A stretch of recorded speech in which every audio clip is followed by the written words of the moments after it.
გამარჯობათ. დიდი მადლობა მოსვლისთვის. დღეს ჩვენ ვანახლებთ სტარტაპ გრაინდის ყოველთვიურ შეხვედრებს. ალბათ ზოგმა იცით, რომ სტარტაპ გრაინდი თბილისში შემოვიდა რამოდენიმე თვის წინ. 3-4 შეხვედრა იყო, ვატო მაკეთებდა ამ შეხვედრებს, ახლა ვატო ბერლინშია და მე ვაგრძელებ მაგის საქმეს. ლოკალური თბილისური სტარტაპ გრაინდი, ეს არის ჩვენი პირველი შეხვედრა ვატოს შემდეგ. ვინც არ იცის, ალბათ რამოდენიმე, ვინ იცის და ნამყოფია სტარტაპ გრაინდის შეხვედრაზე, წინა შეხვედრებზე აქედან გაწიეთ ხელით თუ შეიძლება. არა, ხო, მაშინ ძალიან მოკლედ გეტყვით რა არის სტარტაპ გრაინდი. სტარტაპ გრაინდი არის გლობალური community, ასე ვთქვათ, ენტერპრენორებისთვის, რომელიც ეხმარება მომავალ მეწარმეებს და მეწარმეებს, რომ დაუკავშირდნენ ერთმანეთს და რაც თავარია inspiration-ი მიიღო. იდეა არის, რომ მეწარმე, რომელსაც უკვე success ჰქონდა, გამოდის სცენაზე და გიყვება და პასუხებს სცემს თქვენ შეკითხვებზე და ინტერვიუერის შეკითხვებზე. სტარტაპ გრაინდი არის 170 ქვეყანაში, 170 ქალაქში, 63 ქვეყანაში ამ მომენტისთვის. და თბილისი ცოტა ხნის წინ გახდა ამის ნაწილი. სტარტაპ გრაინდი არის ინდრეკ ანდერსენმა დააარსა Silicon Valley-დან და პარტნიორი არის Google for Entrepreneurs არის ასეთი პროგრამა, რომელიც იგივეს აკეთებს, ფაქტობრივად ეხმარება ენტერპრენორებს, რომ მიიღონ გამოცდილება და გაიზიარონ გამოცდილება ერთმანეთში. ეს ბოლო ახლა წარგად სტუმრებზე გეტყვით ერთ-ორ საკითხს და მე გადავალთ ინგლისურზე. საუბარი იქნება ინგლისურზე. იმედი პრობლემა არავის არ აქვს ინგლისურთან. დღეს ჩვენ ყავს სტუმრები ესტონეთიდან. რამოდენიმე კვირის წინ ვიყავი ესტონეთში და ძალიან შთამბეჭდავია მაგათი პროგრესი, რაც მიაღწიეს სტარტაპების მხრივ. 5 წელიწადში. მანამდეც ალბათ რაღაც ფაუნდეიშენი იყო ჩადებული, მაგრამ 5 წელიწადში ისეთი შთამბეჭდავი სტარტაპები წარმოიქმნა ესტონეთში, როგორც არის Skype-ი ყველა მიცის, ხო, TransferWise, GrabCut და რამოდენიმე სტარტაპია, რომელიც market valuation მაგათი არის განისაზღვრა $100 მილიონ მილიარდამდე TransferWise-ის შემთხვევაში. დღეს ყავს სტუმრად კაი ისანდი, Garage 48-დან და ინდრეკ რებეინს, is it right? რებანე, okay. Build it accelerator-დან. Build it accelerator უფრო hardware-ზე არის, რაღაცა კონკრეტულად რო გინდა გააკეთოთ ელექტრონიკის დაფუძველი იმაზეა. და დღეს ვისაუბრეთ, გვექნება საუბარი, გაგიზიარებთ თავის გამოცდილებას და იმედია, რომ თქვენ გახდებით inspired ამის მერე და უკვე თუ აპირებთ ამის დაწყებას, დაიწყებთ. ეს დაგეხმარებათ იმაში, რომ დაიწყოთ. Kai and Indrek, I did a very brief introduction, but I would like to ask you to pitch yourself, sell yourself, because the event is supposed to inspire them to become entrepreneurs if they're not already. So I want to briefly pitch yourself, and then we'll start with questions after that. Let's go. You first, Kai, and then you, Indrek. Okay, I think we have to switch to English because my Georgian is not that great yet. I'm Kai from Garage 48, and if you guys don't know or haven't heard the name, so Garage 48 is a hackathon series. So we go all over the world and we put on hackathon events to create, turn ideas into prototypes. If I need to pitch myself, not Garage 48, is probably one. The inspiration could be that you don't always have to create a service or a product. You can kind of go the way that you can just bring people together. So I think my main goal with the Garage as well is to kind of create connections between you guys, right? So almost entrepreneurs, connect them with already entrepreneurs, and then very, very successful entrepreneurs, and then bring them all together. And what I do myself as well is a bit of a spin-off from Garage. So with Garage, we try to put together software and hardware startups. And from that, I thought or with the little group, we thought that design is something that needs to be kind of focused on as well. So we're doing a spin-off for design events as well. So I could maybe call myself not really an entrepreneur in the traditional sense, but more like a social entrepreneur. Hello, I'm Indrek, coming from Build It, Hardware and Creative Industries Accelerator in Estonia. I have some experience with my own failed startups, some with successes. What Build It is doing is going around the world and trying to find people who still have the spark in the eyes and want to do something that will change the matters. And then we bring those people to Estonia for 3 months, give them some money, up to 20,000 euros, and help them to get working prototypes, get to the market, get extra investments, so the spark in their eyes will remain there for the next few years. And in upcoming times, they can come sit on a chair and say that I have a successful or failed startup. Thank you. I forgot to tell you that the conversation is going to last approximately 1 hour, and then at the end, for 20 or 30 minutes, you will have a chance to ask your questions. So prepare your questions, and we will hear at the end. The first question I have to you, to both of you, Estonia made a huge progress for the last visibly 5 years. That what we saw, it appears that it's 5 years, but I'm sure there was previously some work done. Tell me, how did you do it? What's the secret sauce that we can replicate? You can decide who starts. Well, I guess everybody has their own kind of idea about how this success has been created. But personally, I think, and I really truly believe in that as well, is this kind of pay it forward culture.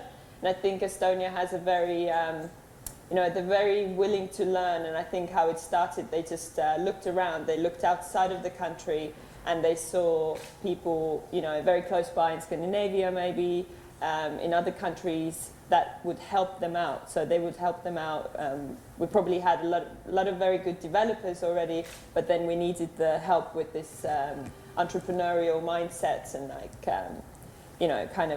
and we were willing to take this help in the country, and then the next step was to kind of pay the know-how that they got to pay it forward. So I think it's Estonia has the benefit to be a very small country, so everybody kind of knows each other, and the community was really easy to kind of create itself. And I think a lot of the successful people still are very kind of in that mindset that they're giving back to the community and trying to help starting entrepreneurs to succeed as well. I would say that. Yes, I would agree with that quite a lot, and I would add that most of successes in Estonia, for example Skype, they were not first-time successes. People behind Skype were having their own several companies before they found something that actually works. And it was just like a ladder, step by step, to build a great company. Now, if we look into the last 5 or 10 years, Skype is not a startup anymore. Hasn't been almost for 10 years. Then that kind of role models, as companies, as people, have influenced newcomers to take the risks, look at bigger opportunities, look at bigger picture, and what's most important, make what people want. And not just make things, but make what people want.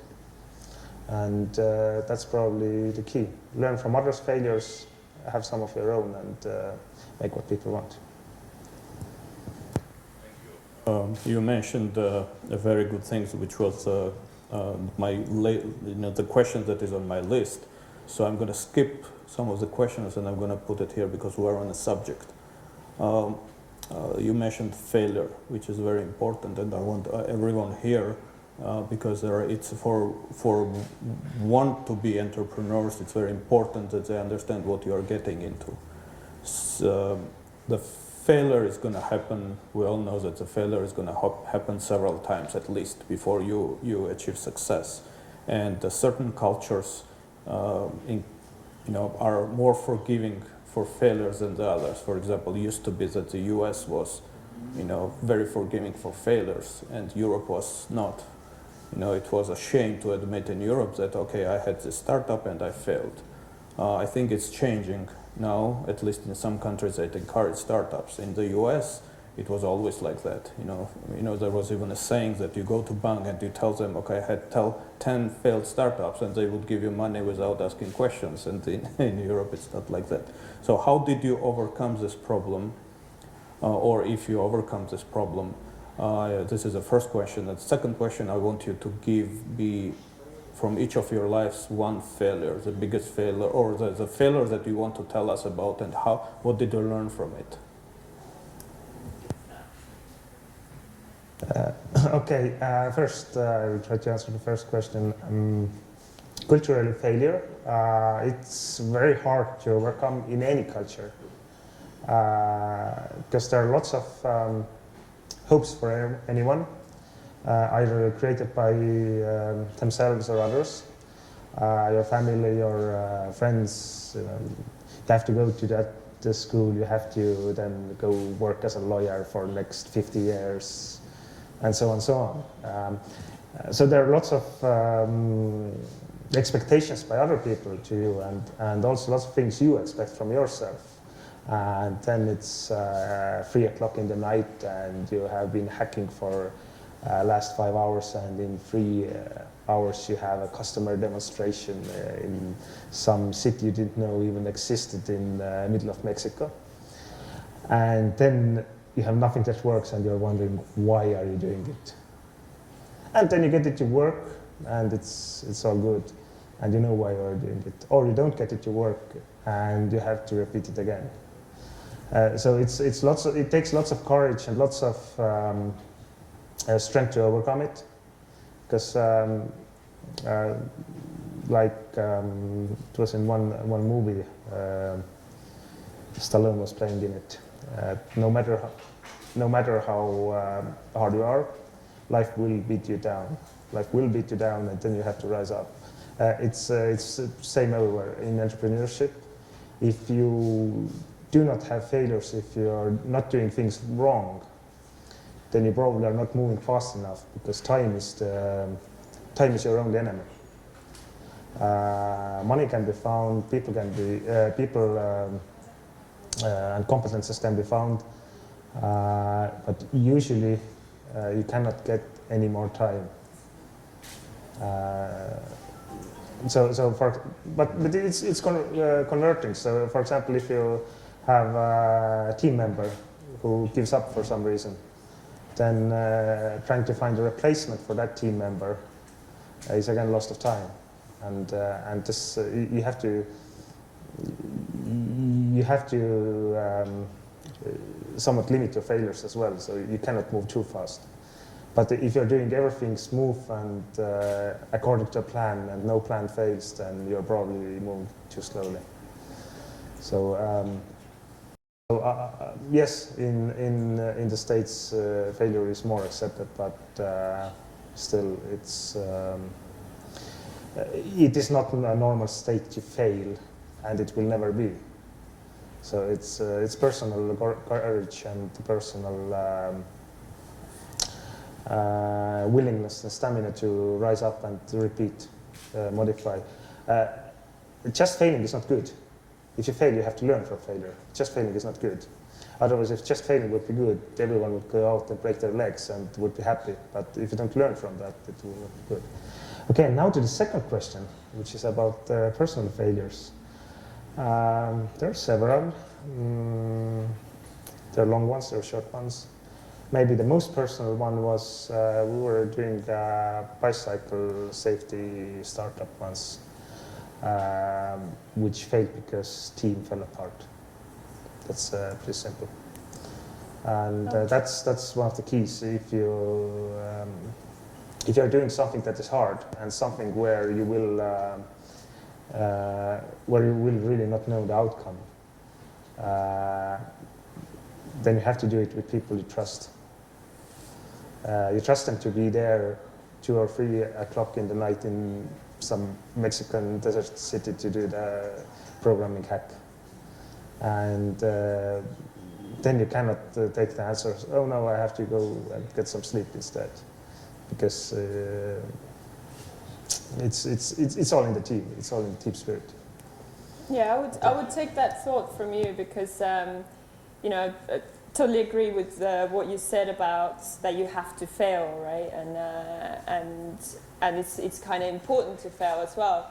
I think, I'm kind of trying to tell you my own personal failure and what was the lesson out of it. I guess is that you need to learn how to accept your failures as well. And that was so my personal failure would be just, you know, kind of not accepting and not wanting to say that I failed. So the same European mindset that, you know, we're just going to power through. This is not a failure. We're actually doing the right thing. So the first startup I was in was again a social entrepreneurship that was dealing with a very good goal to make help me out here.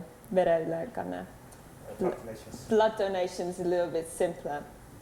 And the only reason why it was a failure and I needed to kind of make this quick decision that I didn't do was the same thing that Indrek mentioned, was the team.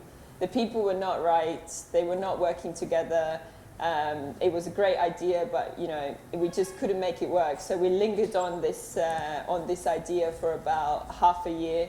You know, some people were working on it, then the developers kind of like lost their motivation. It's obviously the start where, you know, you're bootstrapping and you don't have any money. So, you know, you're trying to motivate everyone in the team to work for the same goal.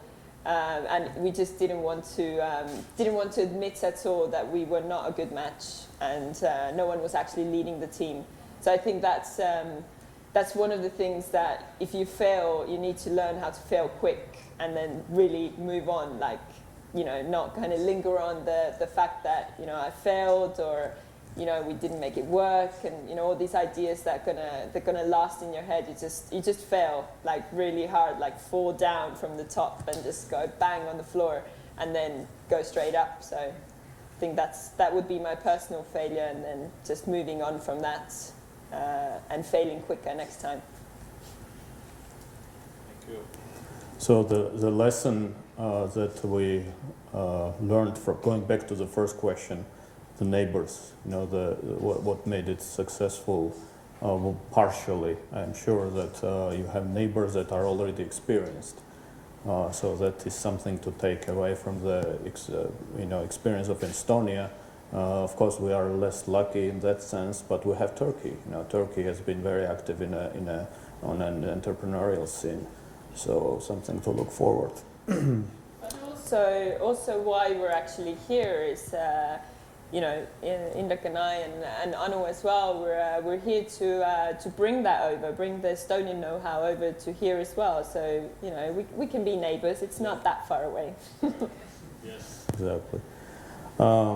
Another question I have is, Estonia has been criticized for, in terms of a capital available for entrepreneurs, the government is playing too active of a role.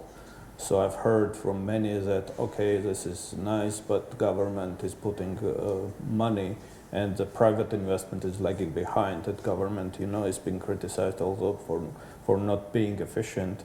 Although by being in your country and looking at your, you know, Estonian Development Fund, I kind of disagree, because I was surprised, you know, I myself have a libertarian view, but I was surprised how efficient your government is. So the question is, what's your view on that? How do you respond to that type of criticism that government is playing too important of the role in the funding process? I can start. I think my view is, I really like working for an NGO myself. I really appreciate the work that the government is doing, and I think they're not taking like a dominant role there. They're really just kind of pushing forward teams that, or creating possibilities rather than just dictating something. So I think they're doing really good work, and there's a lot of good organizations funded by the government. I think there's also criticism of Estonia being a bit of a startup playground. So, this is maybe also a reason why the private funding is a little bit lagging, because it seems that from outside, Estonia seems to be a bit like startups just created after the rain, like really fruitful, and not all of them are that serious. So there might be other reasons as well for that the private funding is lagging. But I would be skeptical about the criticism about government, because it seems like they're taking this role of supporting rather than dictating. I as a Estonian have to agree with that. Have to, yes. Government told me to never say no. I agree, and not only because I'm Estonian. Someone has to take the lead role. If it's not the government, then the question is, who is it? If it's not the taxpayer, which country or government is representative of, if it's not the taxpayer who decides the future of a country, then who does? If it's not you, then are you not the taxpayer? So that I think it's kind of like investment into educational system, where you expect returns not over 10 or 20 years, but more like 40 or 50 years. In similar, creating economic playground or ecosystem, creating efficient and healthy ecosystem for companies to start and for people to take the courage is a very, very long-term project, and everything there is done with very small steps at a time. And I personally think that government is entity that should take the lead role in country's future and not only the past. You, even though I am not a big fan of governments generally, but your government is an exception. I think they're efficient. It's hard to argue with a track record, because you look at the scene and you look at the ways they've done it. They mitigated the risk of private, funding spaces, because they were, from what I know, they were participating 50-50, so the risk was mitigated. They kind of pushed forward this industry, so it's hard to argue with a track record. I think you've done a good job, and I hope our government will learn from you, and will create the same environment for startups, or at least similar environments, partially. 10% of your environment would even be good. Well, it seems that you're doing really well already, right? Like we've been working with JITA, and for a young agency, government agency, they're doing amazing work, and we come here and we see we see kind of like a match that the Estonian government is doing, and you've already done that in only a year or so. Yes, so. Exactly. Yeah, they're doing a great job, but the things are just starting now. So I hope that they're on the right path, and they will continue doing the great job. That's our hopes. So with that, I want to finish the macro questions about countries. So I'm going to go to a personal level now, and we'll start asking really hard personal questions. I'm just joking, but the goal is to extract as much experience from you, so that our entrepreneurs can learn. So let's start. In one word, describe your entrepreneurial, describe your life as an entrepreneur. Just one word, go. Can I do two words? No time. No free time. No, okay, that's 3 words. But yes, it's time.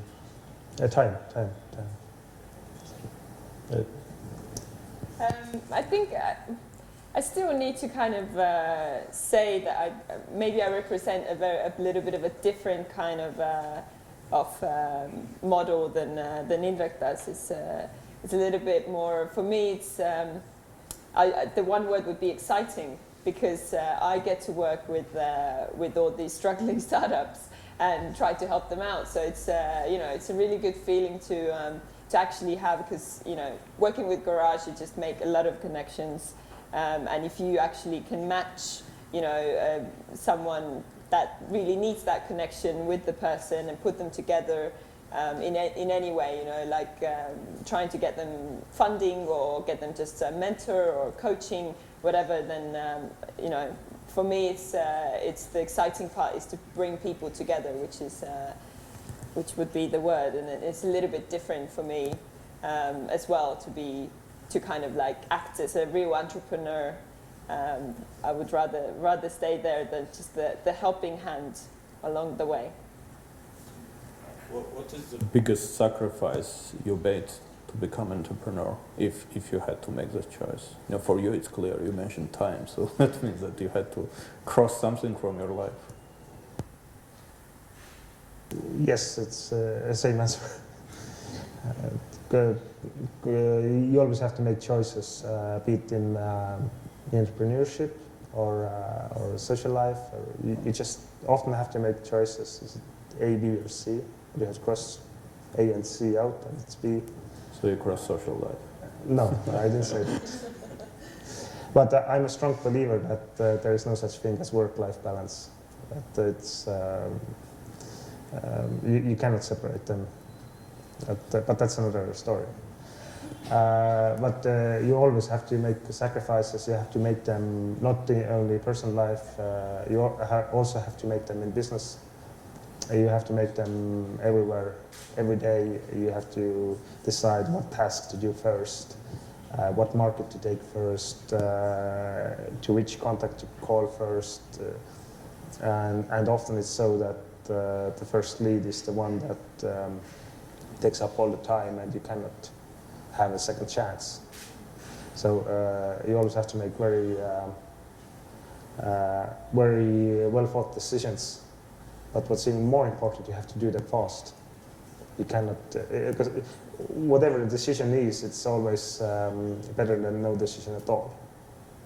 So you always make sacrifices, and if you do it fast enough, then you don't have any time. I guess that's what the lesson is here, that you always have to make sacrifices, but then you have to kind of concentrate on the flip side, the positive side. So if I sacrifice, if my co-founder lives in a different time zone, and I have to get up at 6 a.m. to actually Skype and do some meetings, then this is a sacrifice of my precious time to sleep in the morning. But then again, if we flip it around, that means that I already have one step inside the US market, for example, or I can actually go and see her. I can travel, I can go to another country. So that, it's kind of like flip around what you sacrifice and see the positives in there. It's usually always time, isn't it? You just, if you do a full everyday job and then want to do your own thing on the side, that means your nights, your mornings, your whatever you need to sacrifice, that's time usually. From your experience, what are the most important features that you are looking for from a co-founders? Your co-founders, your teammates. What's important? What's less important? What are your experiences? What are your bad? What are your good experiences?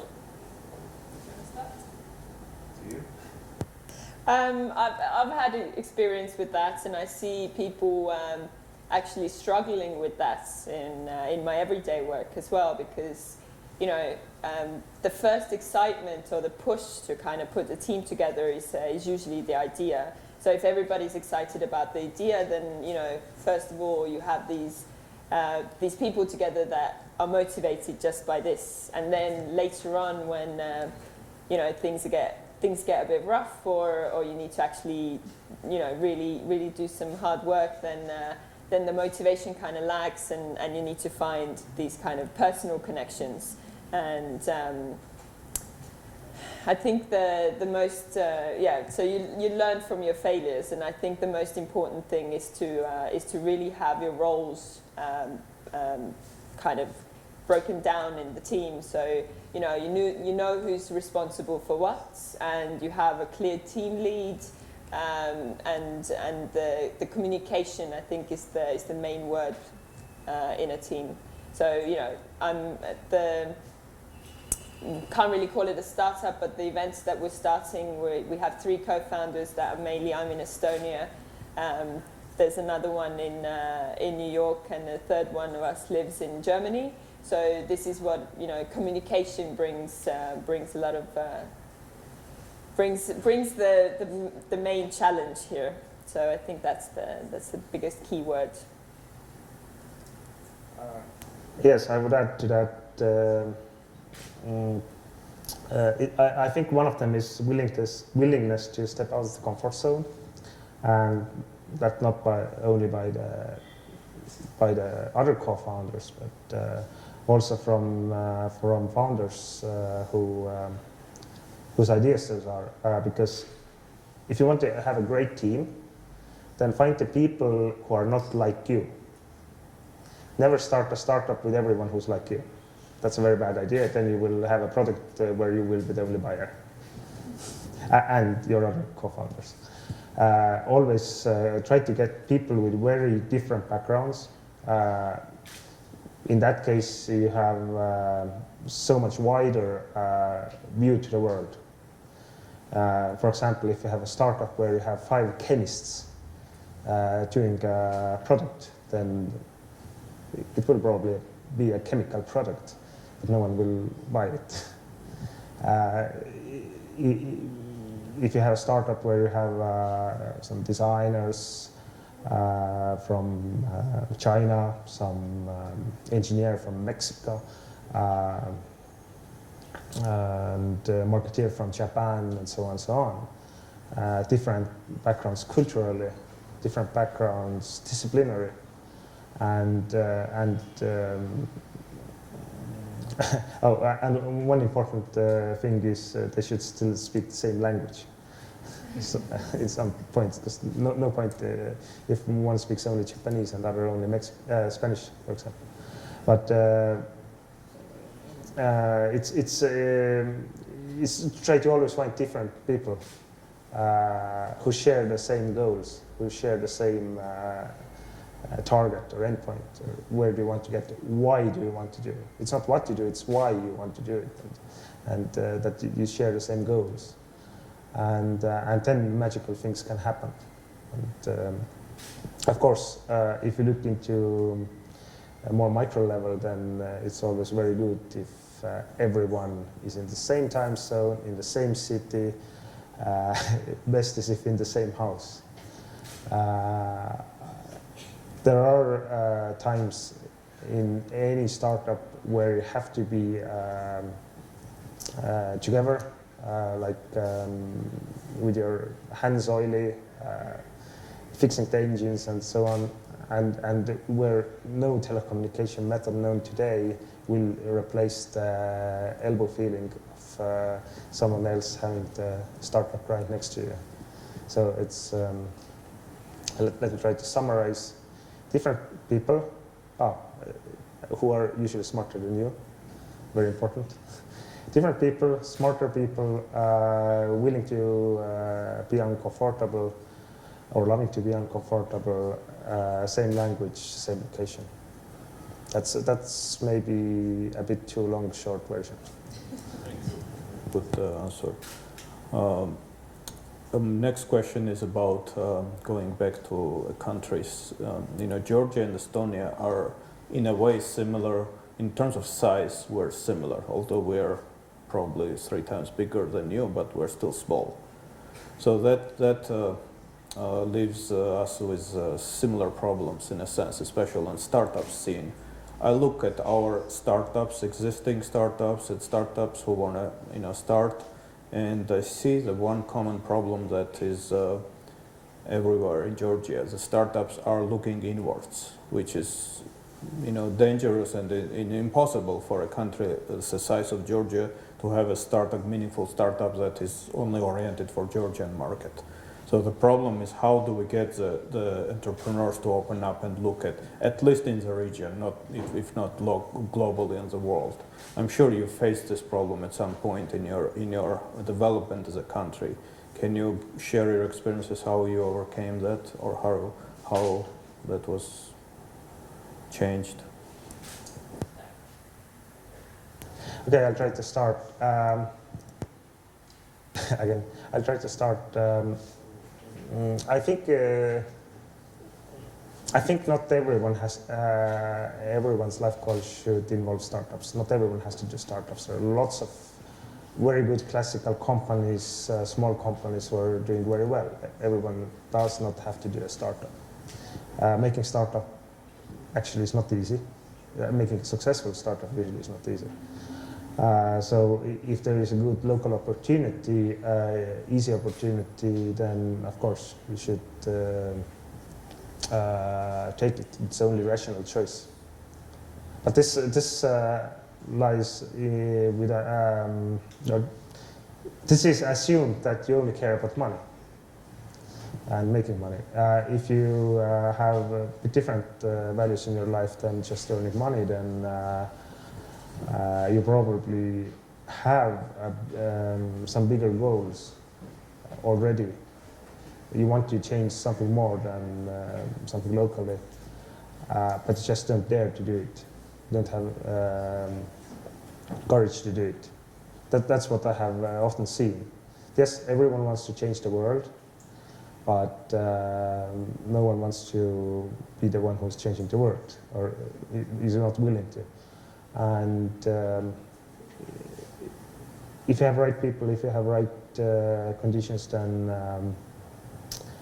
it's just talking and coming to rational choices, taking one step at a time, figuring out where you could start fastest, how you could start fastest, how you can be sustainable fastest, and how can you expand your company.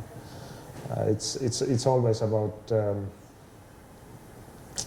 It's always in here. It's always in your head. The lock is always there, or block that you're thinking too small often, and that's one of the key problems.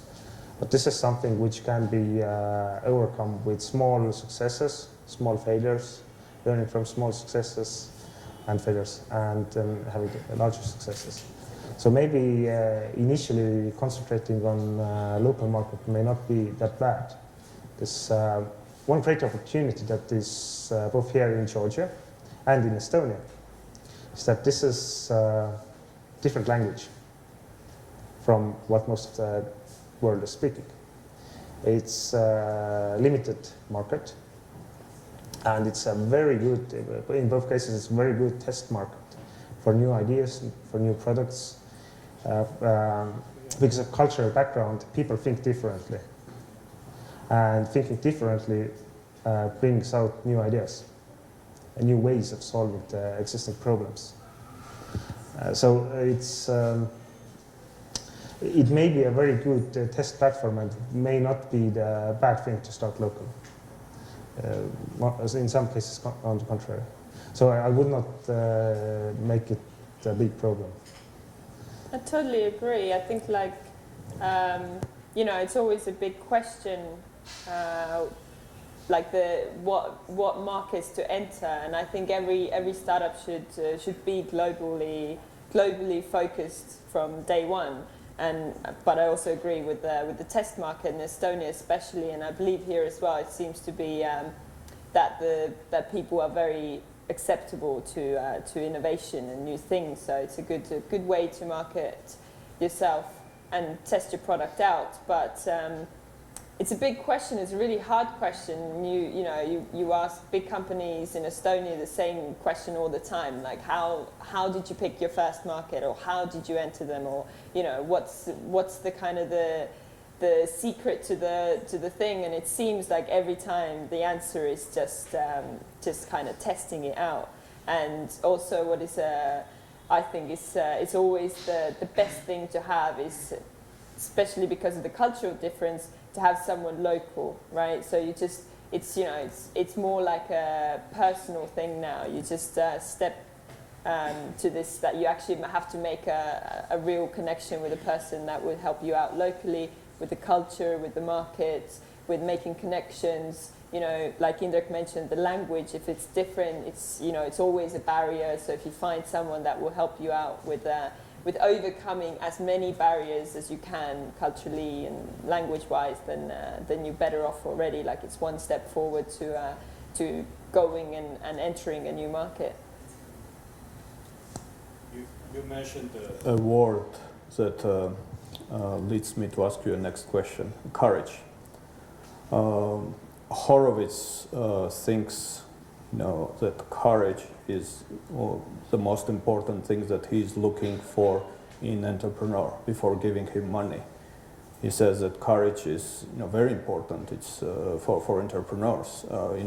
All other things, honesty, integrity is, it's not BS. It's valuable, but they're not tested. You can be honest and be a good person, but under right circumstances, and if everything goes wrong, then it takes courage to remain honest and with integrity.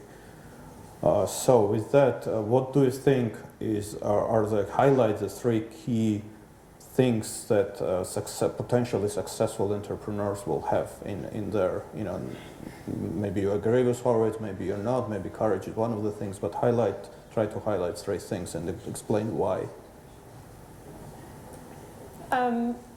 Yeah, if you can't say courage anymore, it's really hard, but I'm not going to copy then Horowitz. I would probably say, and it sounds a little bit cheesy, but I would say passion, and in the sense that I think Indrek was kind of describing the passion before as well, that you have a goal and you have you have the determination to get to that goal, and that's passion. I think everybody sees, and I think in my own case as well, being humble and everything, I think I have the passion to to bring people together. So that means that I'm not making tons of money with putting together design events. I'm not making tons of money bringing people speak at the events from not only Estonia but from outside as well. So if you kind of concentrate on your goal rather than the money, then people can see that. And yeah, if it sounds a little bit weird, then still I would say passion is the main thing. Okay. Okay, I'll try to add the third word then. I think it's the problem. There should be a real problem to solve.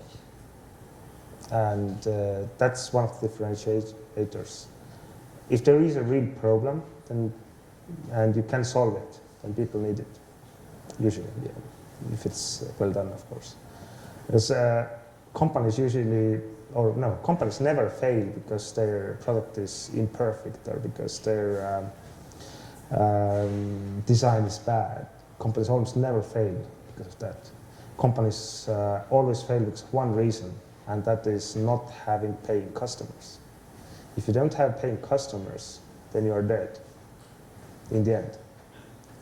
So that all comes down to problem, and if you don't have a problem, you have no one needing your product.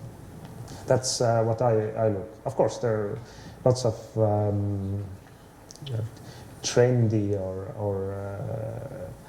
or pseudo applications that are good for a few weeks, but that's not a long-term goal. You will not change the world enough with those kind of applications. So I'm always looking out for people solving real problems. Oh, it's funny, but all your answers lead me to the. I wasn't planning to ask all those questions, but you answer, and that leads me to the next question. So you said about things that change the world.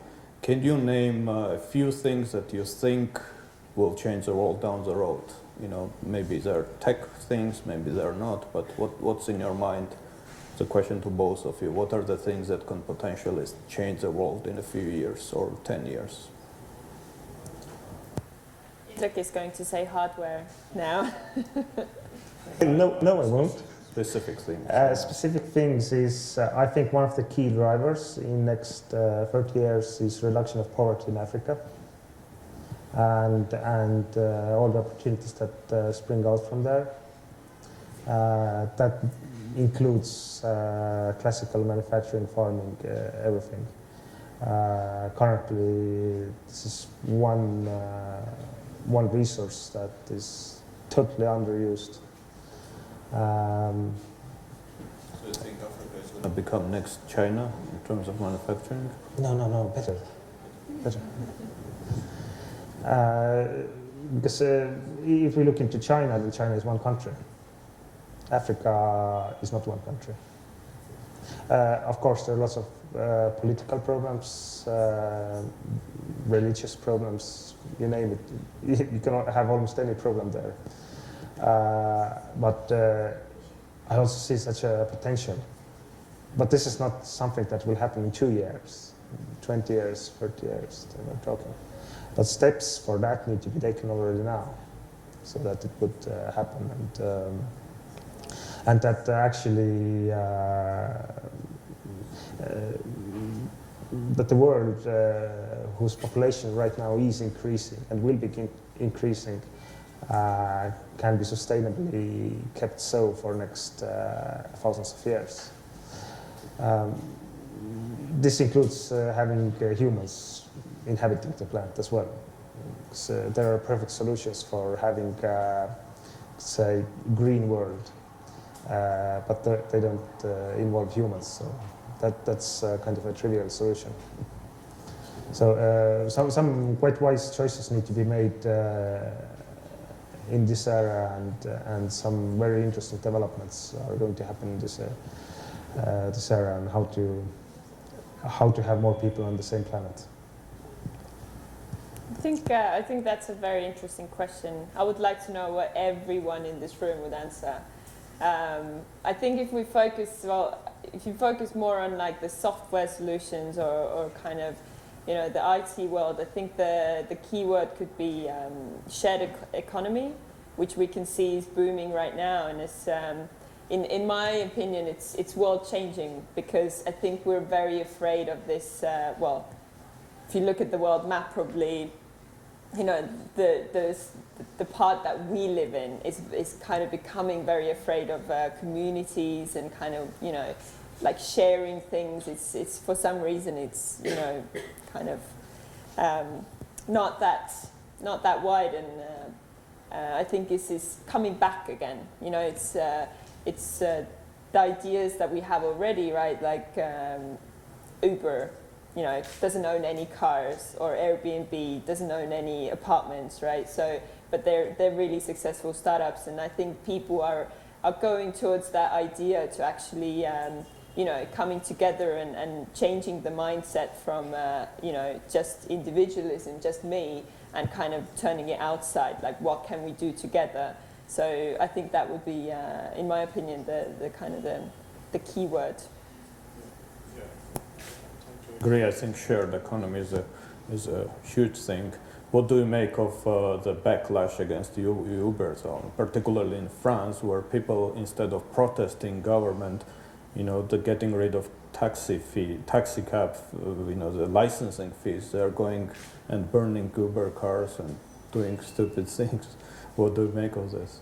It's not only France, by the way. Other, you know, look at what happened in San Francisco, where the court ordered Uber to pay the, you know, to name the Uber driver an employee. Yeah. So do you think this is a real threat to shared economy? Is it going to become a problem for Airbnb and other companies, like freelance companies? I believe it can be a threat. I think that what's happening with Uber is quite amazing, actually, how they're fighting back, because every new idea, I guess, needs to go through that phase where, you know, it's new for everyone. So that phase of actually, like, you know, standing there straight and saying this is the right way to do this, you know, I'm very very good to see how was that in France as well, where they paid for all the licenses for every driver. So these are like very bold steps to show that we are here to stay, and I think so every new idea has to go through this. And if you look at the world right now, if you look at America, the laws that they're pushing through, then this is all the ideas in the world that will benefit us, I guess, and we need to just go through that rough phase of kind of developing this mindset.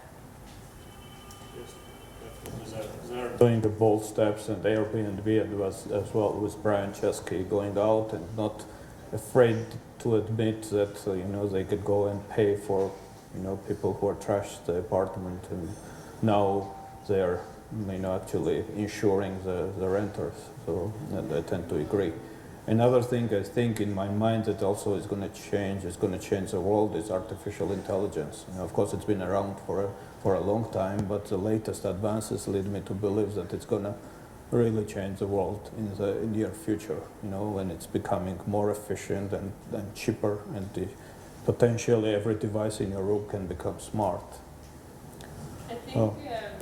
I think there are a lot of this is where this gets really controversial, I guess. And when it's true innovation is actually, it can be really dangerous as well. It's I think this is the question that the next generations will be we will be asking the question, and they will be answering this for us, right? Because like the questions of privacy, the questions of safety, let's say driverless cars, which is, I think this is another keyword that could be there on the list, right? Is something that you can compare this with a mobile phone, right? Like everyone now is on their smartphones, and about 10 years ago, no one would actually, they would walk around with big cases and use them as phones. So I think we're moving towards the idea where a driverless car at one point is totally normal for us. But there's the question of safety and questions, a lot of like controversial things that with artificial intelligence, the same, that we kind of are coming up, and we need to now just deal with the consequences. The next question is for Indrek. You might answer also, but it's about hardware. I share your passion, Indrek, because all the startups that I was with since 2002 were in a hardware business. So my question is, we've been for a long time in this business, and I remember it used to be 10, 15 years ago, it was very hard to find investment, because VCs were like, looking at you like in a hardware business, they don't want to touch inventory, they were afraid of all these risks. And the situation drastically changed. Now it's easy to get money for hardware. So what do you attribute this to? And I'm sure you are happy about the matter of things now. Well, I think it's not entirely true. It's 15 years ago it was very easy, or 13 years ago it was very easy to find investment to hardware projects. For example, if it was related to airport security or something like that. So it was not technology-based investment, as in invest in hardware, but application-based investment, like invest in anti-terrorism. It was very, very easy to find. I should have specified the hardware for consumer business. Yes. The ones that requires inventory and warehouses. Yes, and what has changed there is manufacturing hardware is still hard, no doubt about it. It has not changed at all, almost, in last 30 years. Not 15 or 10, 30 years. What is easy now is to get started with your first prototypes, to test concepts quickly, to create something in 5, 10, 24, 48 hours and say, this works. Just the ability to do that in a weekend, to get to a working prototype and then test it with your real potential customers is what makes the difference. You can do lots of iterations. You can test tens of product ideas, fail several times, succeed several times, get to your feedback. You can do things very quickly thanks to fast prototyping platforms like Arduino, Raspberry Pi, Spark. And that's what has changed. Before it used to be so that you had a concept, you had a vision, you created a product technical documentation. For prototype, you had 2 years development time. Then you set up your manufacturing, come out with first prototypes from manufacturing, and then people are saying, no one wants that. So now you get that no one wants that really fast. You get it next week. And it doesn't cost millions of dollars anymore.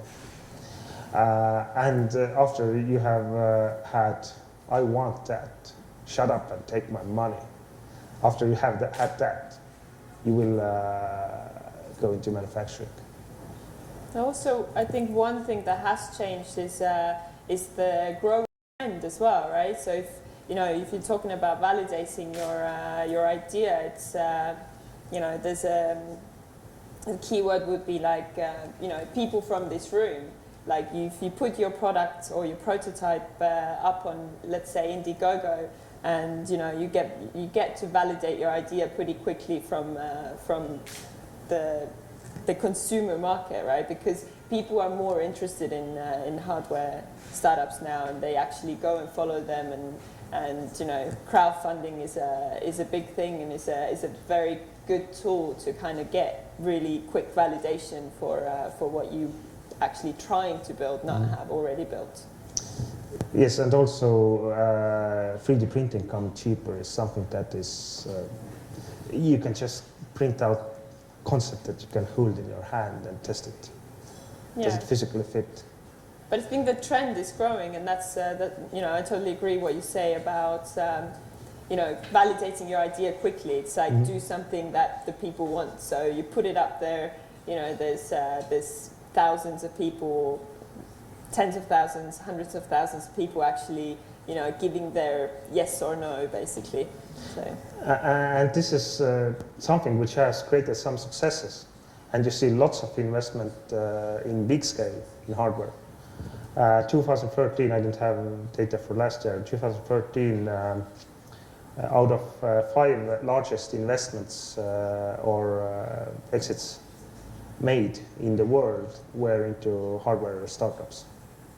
So there are some role models and examples that yes, you can do it. We did it. It was hard, we did it. And that gives courage to people to start that kind of companies, and gives courage to investors to see that there might be something in it. Why are we investing in another Facebook? And this is something that has changed the trend. Definitely. One example is, question is, what does Apple sell? Where does Apple make money? Apple makes money from hardware products. And not only hardware products. Over 90% of Apple's revenue comes from selling iPhones. It can give iTunes away for free, all the apps away from free. It doesn't matter to them at all. All the money they earn are coming from selling iPhones. How much are they making iPhones? The whole population of Tbilisi could have new phones in 36 hours. That's the manufacturing capability. That's the current manufacturing rate. They're making 800,000 phones a day, and this is something that no one else in the world can match. And you have that kind of examples.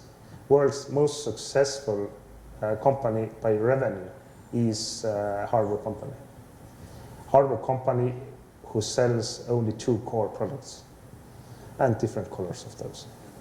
And everything else is just add-on. So, which is also interesting because they are reaching their market limit and they cannot extend or expand, and so they have to find out new ways. But that's a topic for another discussion. Thank you. I want to add that another thing that this was contributing to was maker movement. Maker movement was becoming more and more popular. And for your information, we're going to have a maker fair in September, and we're also planning a hardware hackathon or hardware competition, together with Garage 48. So you will hear more news about that it will be announced very soon, but just want to give you a preview. For those of you who are not yet convinced that you should go into hardware business after the latest question, you might be able to if you get involved into this hackathon.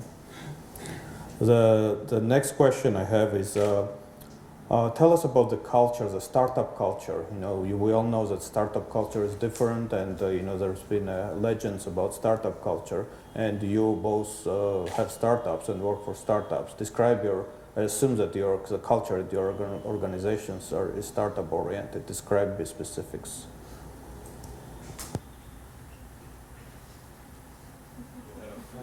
Yeah, in the office, full alcohol and. I think there is some kind of idea of the startup culture. I think that a big factor there is fun as well. People, because like I said before, there's times where your only motivation is your goal, right? So you want to make something that would create success later on. At that moment, when you don't have that success yet, you just need to motivate yourself in other ways, right? So I think fun is a big part of it. It's working with people and actually enjoying what you do. And if we think of every day I work in a co-working space in Estonia, in Tallinn, and we run a lot of fun events there, and it's a very fun office. We play ping pong, so if some people come over and I suggest that we have a meeting playing ping pong, they look at me a bit weird, and I'm like, okay, you're not there yet, but you will be. No suits. No angry people in suits around. No suits, yeah, that's the one.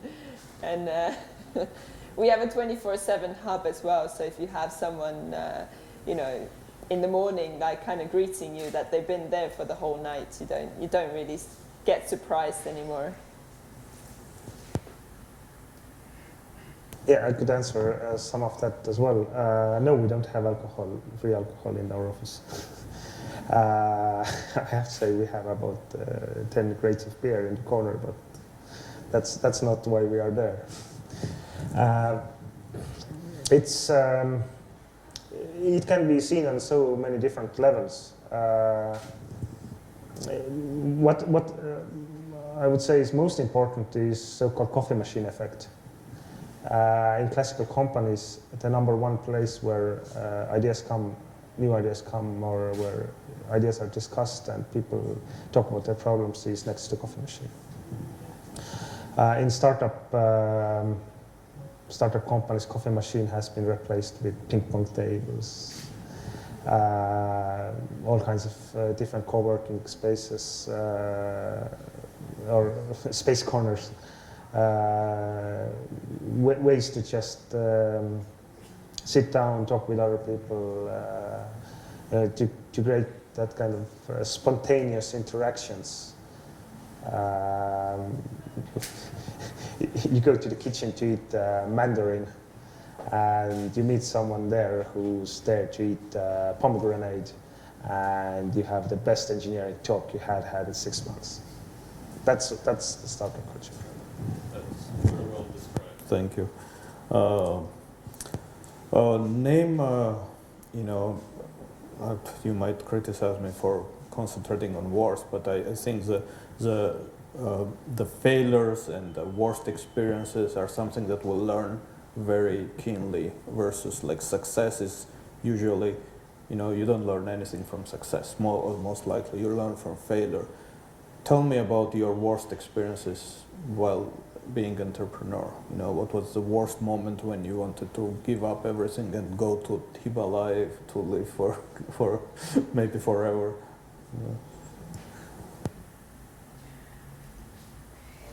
Okay, I have had a few bad experiences. If you are hiring 10 people and you don't know how you will pay their salaries next month, then it's one very long month. Because these are the people you are working together with. If you are working together with just with your founders, it's easier because everyone understands and everyone puts 100% in. If you're working together with people who are hiring, you are giving out promises that you have to guarantee.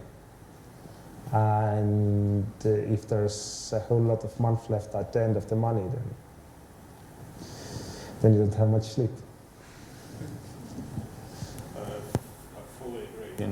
That's exactly my experiences. Not only on a salary and money part, but promises. Promises are the key words, because as a startup, you promise to employees, you promise to customers, you promise to investors, and at the end, you have built a lot of responsibilities on top of your head, and that's can either make you or break you. And it's a worse moment when you cannot meet promises. Kai? Well, maybe not the worst moments. I'm hoping that they're still coming. But I think this, and it's again like turning it around a little bit, because there was this, I went to a talk, and it was a woman very high up in Estonia in the IT business or the IT sector, and then she's actually working with the e-residency project as well. And she said that going to IT conferences as a woman is a really good thing because there's no line in the toilet. So this is clearly not the worst moments, but there are moments where you have to kind of give a little bit more because you're a woman in the IT sector. And it's obviously something that's again flipped around. And if you have 3 girls as co-founders, then you can use this for your own benefit as well. But still, there are moments where things get technical, or you just need to kind of prove yourself a little bit more because you're an aspiring entrepreneur, an aspiring woman entrepreneur in the IT sector. I can also comment on that. So we have made, about the toilet queue, we have made 26 investments with Build It now to different hardware companies. And on several of those, we have female co-founders. If you look into the table of successes versus failures, then let's say none of the companies with female co-founders have went bust. They're all there still. They're doing well. They're doing way better than others. So, well, with a few exceptions, but that comes back to having different people. You need to have people in your team with longer and shorter toilet queues. Thanks. Great answer. You work with a lot of startups, both of you. Tell me, what are the typical mistakes that newbie startups, newbie entrepreneurs do? What are the typical, several mistakes? Just name them and the reasons why you think they're doing that. I think one of the mistakes that I have seen often made is everyone wants to go to US market, and they think US market is what they see on the TV. It is not. It is not. US market is what you see in Google when you search for people from Walmart. But that's a totally different world. You have almost no connection with them. So if you're going to any market, know your market. Second issue is not having a problem. If you don't have a problem, you cannot make what people want. So it's quite clear. You need to solve real problems. You have to make what people want. Third one is execution. It's so easy to dream and so hard to execute. It's easy to imagine that you are successful, and it's really hard to press the button, okay, go live. and see yourself fail. So it's kind of a comfort zone thing. If you cannot come out of your comfort zone, you cannot execute. So plan, but be ready for your plans to fail. And so, for example, if you have a team who's a really good team, they're willing to go through the wall. It's a thick wall, but they're willing to go through it. They will go through it. But when there's door next to that wall, you use the door. So it's good. There's no point of just going through if you can take easier route. But you need to have the willingness to tackle the wall as well. So this is execution problem. What was the first one? The first one as well.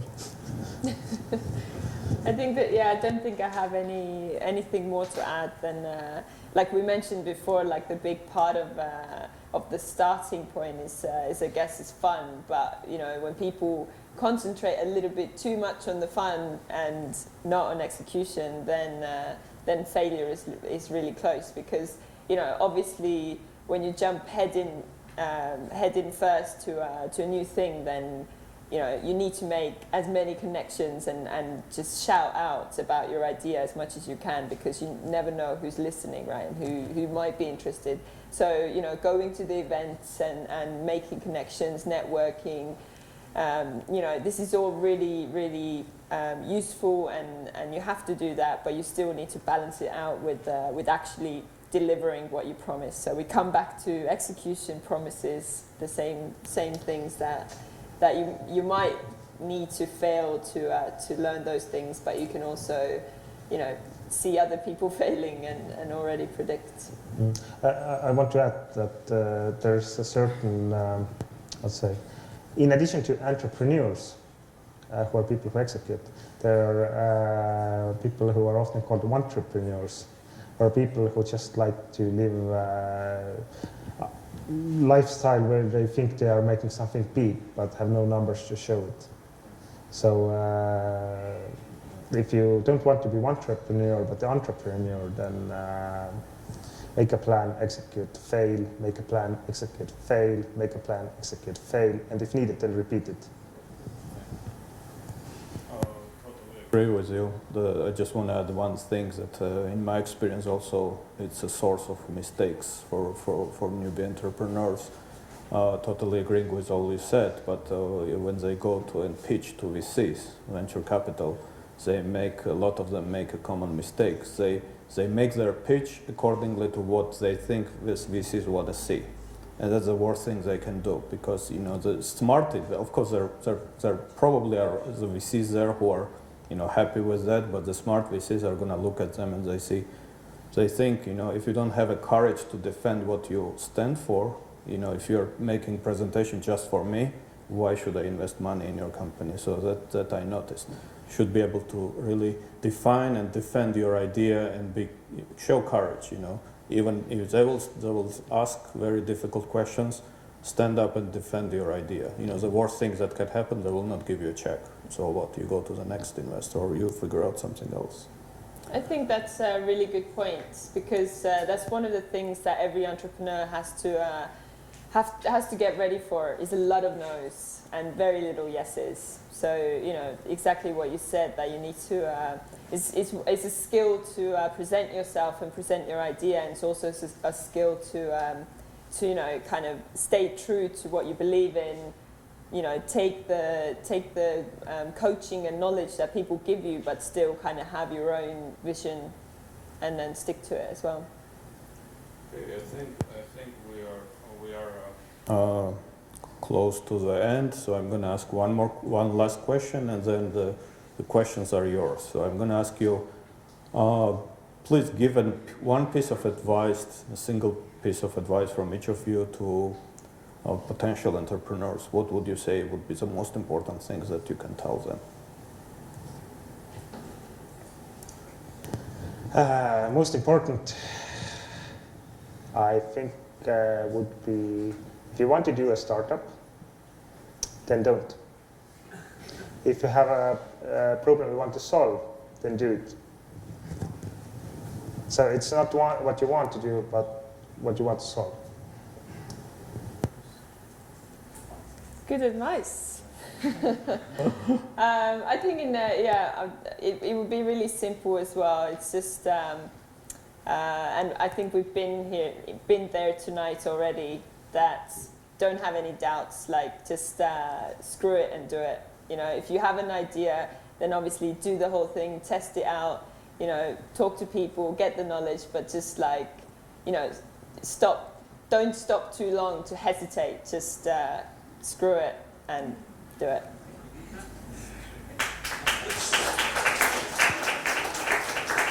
Thank you very much, and I would like to go to our audience now. Please, questions. We have about 20 to 30 minutes, depending on number of questions. Who wants to go first, please? There is a microphone. First of all, thank you very much. So my question is, what would your recommendations to build a successful team?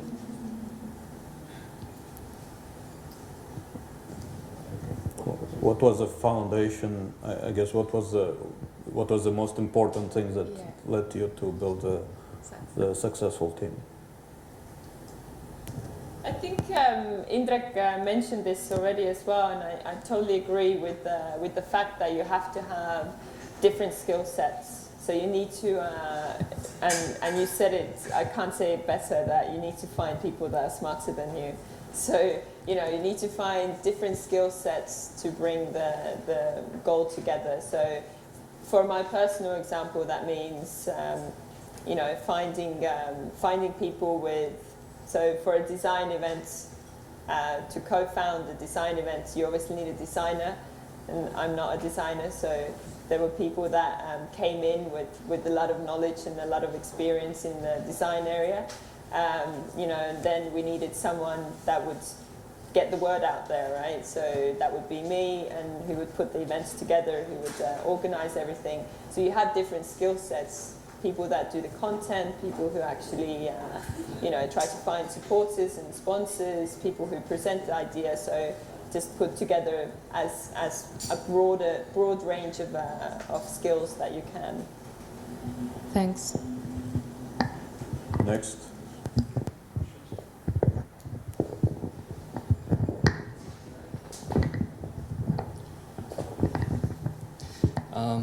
I've heard a very interesting conversation. Thank you for that. You've talked a lot about characteristic features that entrepreneurs need to have, but what would you answer, like in this way, about the startups itself? Because there are a lot of factors that determine if a startup is successful or not. For example, timing, execution, or other things, maybe funds or team or idea itself. Almost forgot. So what do you think? I know that everything is like crucially important, but pick one which is like very vital for being successful. Thank you. If you would have asked me that 3 or 5 years ago, I would have had a very clear answer, but I have been wrong so many times. And I'm quite sure I will be wrong so many times again. There are startups where you really cannot see things happening, and you cannot see that they will make it, and they do. And there are startups where you have, you know, ideal mixture, ideal combination. Weather is perfect, food is good, and nothing.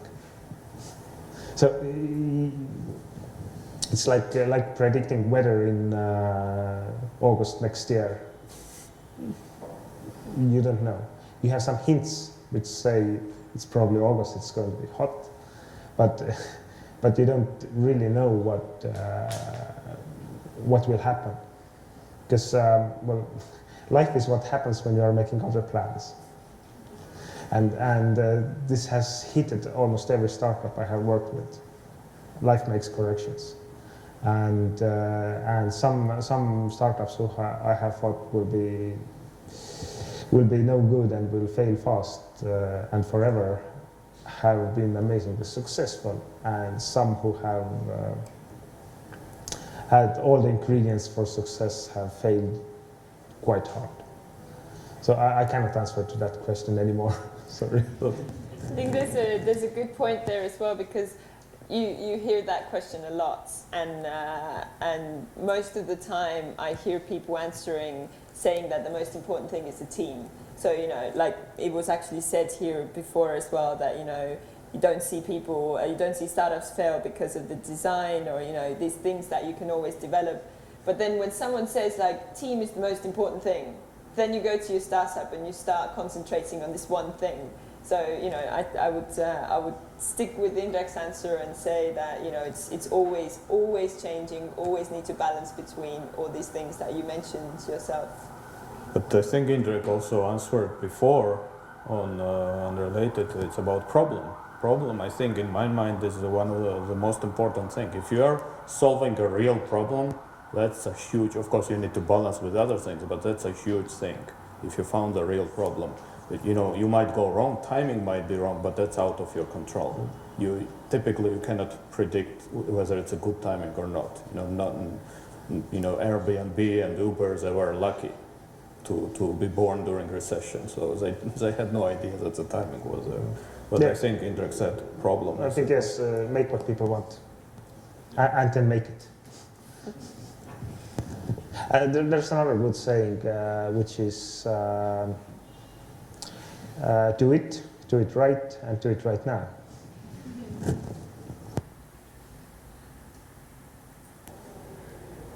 No more questions?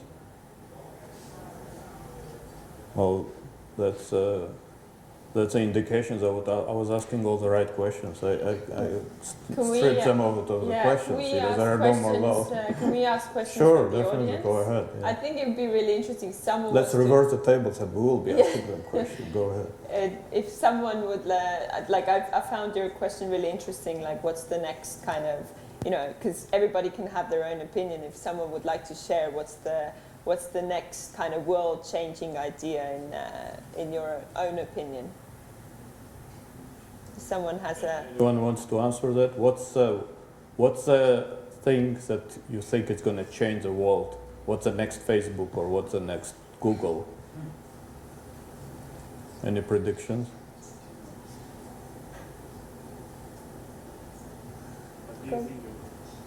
I already answered. You already answered. There was a question, so she wants to ask you the same. Don't be afraid. You know, you can get. There's no right or wrong answers. That's Yeah. it. It's just interesting to hear what maybe you would think. My answer. Thanks a lot for the question. You're welcome. Yeah. So in my opinion, looking at all these fab labs and all these new equipments and machines that are coming out and getting more and more cheap to do and easier to reach. For example, 3D printer and laser cutter and CNC machine, which actually gives you an opportunity to make your own table, for example, for your house, and your own bookshelf or like chairs. So you don't need any brands and big factories to go and buy a table from, and you can even like download easy software, study how to do it yourself, then go to nearest fab lab or any place which has this equipment, and you do your own customized product. So I think that this industry and this personalized manufacturing things will make it like next trends, and will make it more like accessible for innovators to do these new things. Yeah. I hope I answered. At least I expressed my opinion. Thanks. I want to ask questions also. How many of you in the room want to become entrepreneurs? Want to start a startup? Raise a hand. Okay, 1, 2, 3, 4. How many of you, see the problem? You are driving in the car and you see people in Tbilisi are driving like crazy, and do you really want to solve this problem? How many of you see the problem every day, and how many of you dream of having, solving this problem? Well, approximately the same people, similar people. So that's a good indication. That means you are on the right track. I assuming the people who want to start companies, they want to solve some problems. So you are on a good track. also brought me to one question. So can it be taught to become a successful entrepreneur, or one should be born with certain characteristics and natural, I don't know, features to become successful? Thank you. Like, do you know certain people that you met in your life and you would never imagine that that person would succeed and become a successful entrepreneur, and he or she somehow succeeded? Can I Answer this question first, because that relates to me because I teach the classes here, entrepreneurship classes. So my answer would be very surprising. But I would say no, you cannot teach people to become entrepreneurs, but you can inspire them.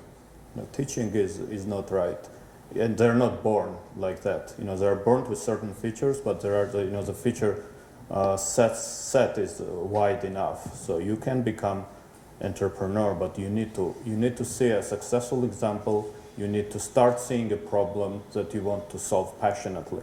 That's when you will overcome this and you will become entrepreneur. But teaching, like you teach marketing classes or the financial courses, it's not going to help. I very much agree. I think it, like, everybody has it, whatever that it is. I think everybody has that in them, and you can obviously train some skills, business skills or representing yourself. You can train these things, but I think it's the inspiration that you get that kind of gives you the confidence in yourself to believe in your idea, to kind of go through with it, and I think if you give out that energy, then you get it back as well. This is like it's just the rule of the universe somehow, that if you actually have the courage to put your idea out there, and if you work hard, then you start getting back the help and the know-how that you need. So I think everybody already has it in them, and you can't teach that because you already have it. The good example would be Elon Musk recently presented his solar batteries. I encourage you to go to YouTube and search for Elon Musk presentation. That's a good example of inspiration. The guy was selling batteries, freaking batteries, boring batteries. Who is interested in the batteries? And for 40 minutes you cannot stop listening. The way that he's presenting, his lights are lit up. He's full of enthusiasm, and his presentation is very up to the point and good. So these are the type of the things that you should look after. These are the things that are inspiring you. And I'm sure he has a lot of other presentation, more exciting with Tesla and space and his tube idea. Indrek, you want to add something? I'm very happy with your answers. Any more questions? That either you or you want to ask? I see Boris there. Is it? I cannot believe you don't have questions.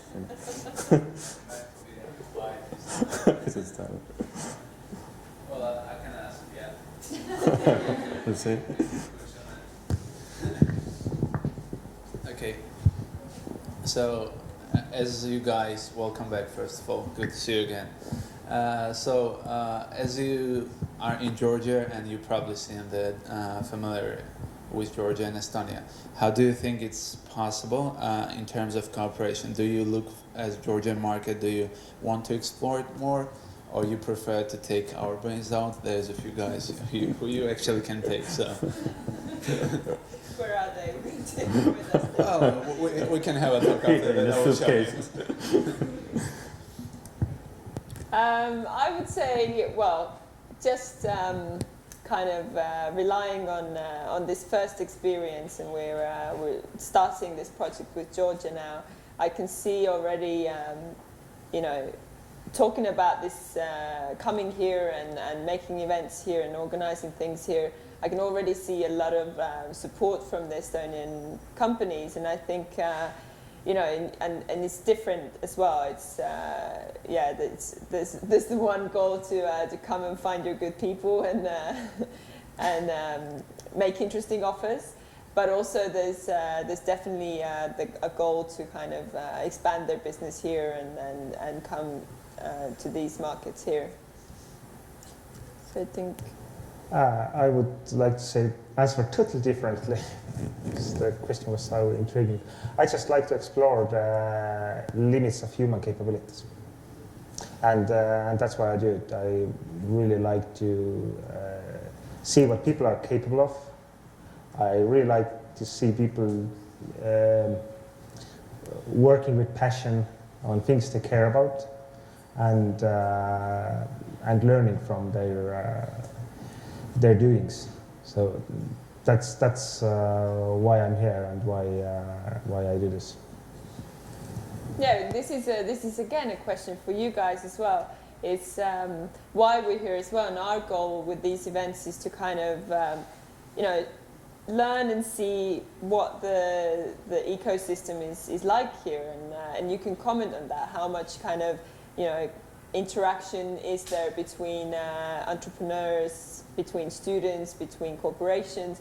Like this is what we've done in Estonia, and we want to kind of help do that in other countries as well. Is to boost the ecosystem, to get as many kind of branches in there as possible, and anyone can kind of comment on how much it is happening already, and how much do you think maybe the bigger corporations are ready for this, to kind of see maybe a startup joining their corporation in terms of just helping them out with different questions. Do you think Georgia is ready for this? No idea. Well, do you see this, well, you're obviously here and let's say similar events as well. Do you see kind of interaction between corporations and entrepreneurs, or like professionals and students, or you're just shaking your head? Yeah. What are the main obstacles? Why? Maybe David can comment on that. Well, we are in the very beginning stages of that, I would say. The first, there are several obstacles, but as far as the corporations, entrepreneurs go, the whole idea, first of all, which corporations can afford to go and be innovative, put the money into R&D and development. Only big ones, only monopolies, they can do that. Monopolies in a good sense, and there are not a lot of monopolies. There is government. Is there is a government, yeah, but the government is doing. We have a representative here, Georgi, who is there. They're doing a good job. But in terms of corporations, there are only a few, and I think they're just starting to realize that they're better to invest into innovation and start talking with entrepreneurs. But typically the innovation rarely comes from big companies. You agree it's a worldwide problem. The big companies are good at scaling and doing business traditional way, but innovative wise, their best bet is to buy a small company, and that's, I see, the path that probably Georgia will be taking. The corporations here is buying the innovative startups that will be developing. In terms of the other, you also mentioned the second one, between students and professionals. I see more and more of that on a mentoring level. For example, we have the Smart Up and other competitions, and with I keep calling you Hardware 48, Garage 48. We're going to have the same thing. Bringing mentors from corporate world to pass their knowledge to expertise to students who want to be startups, and I see more and more of that. I myself, whenever I can, try to participate, and there are a lot of other people who participate. So I think we're in the beginning stages, but I'm optimistic that we'll get there.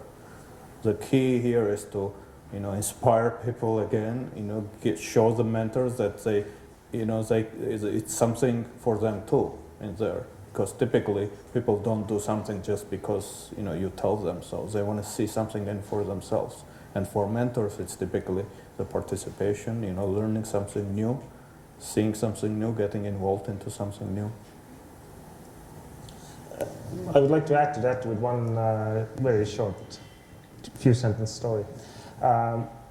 In a big corporation, manager is talking with director, and they're talking about getting some training to their employees, and the director is, or the manager is saying to the director, well, but what if we give them this good training, it costs lots of money, and then they go away to our competitor?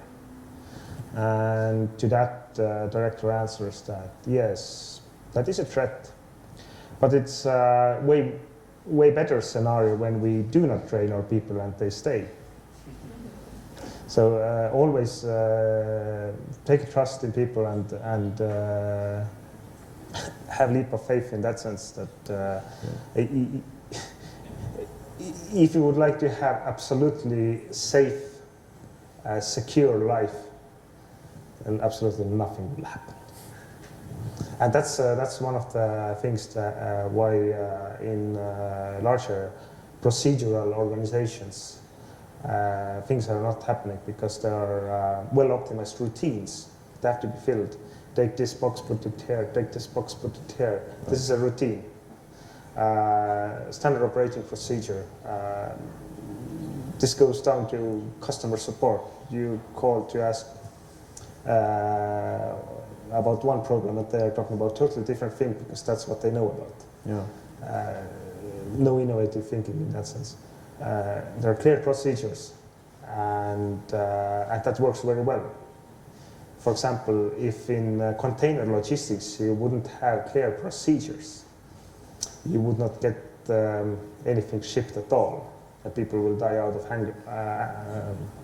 hunger and so on. So that kind of very strict rules and procedures and routines are needed to make well-optimized systems. But this, again, closes the road for innovation, unless it's not forcefully put in, but introduced in a manner which is compatible with existing systems. Yeah. So this is small hint maybe. Thank you. No more questions? I think we're all tired and ready to go home. Thank you very much, speakers. Thank you very much, everyone, for attending. We're going to be, next, hopefully, on a monthly basis, we'll have this event with various speakers, some local and some not local. So please stay tuned. Try to put your name and email on a registration sheet there, and we'll keep you updated. Thank you very much. All right.